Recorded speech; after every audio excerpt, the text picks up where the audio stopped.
Google has pulled its AI Gemma from public access after it fabricated criminal allegations against U.S. Senator Marsha Blackburn. Welcome to GadInsider, your hub for the latest tech news. The developer-only AI Gemma is a part of Google's experimental AI studio. It answered a user's question about Blackburn with a wildly false story of alleged rape, full of fake articles and bogus links. Senator Blackburn slammed the AI in a letter to CEO Sundar Pichai, calling the output more defamatory than a simple mistake. She said, "There has never been such an accusation. There's no such individual, and there are no such news stories. This isn't a harmless hallucination.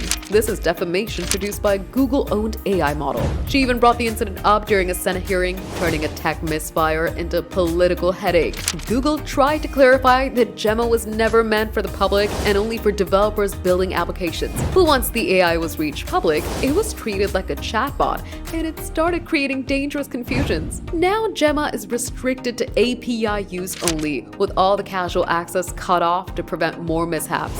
This incident highlighted a bigger problem of AI models confidently making up detailed stories, even about high-profile individuals. From fake legal citations to false allegations, these stories expose how quickly trust in AI can be shattered.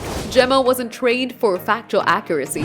It was a tool for developers, not truth seekers. But until the public better understands the limits of AI, these mistakes can turn innovation into misinformation. Google needs to learn that even AI needs a check, or someone could end up becoming a fictional villain. For more tech updates, subscribe to GadInsider. And don't forget to hit the bell icon, drop a like, and comment what you think about this.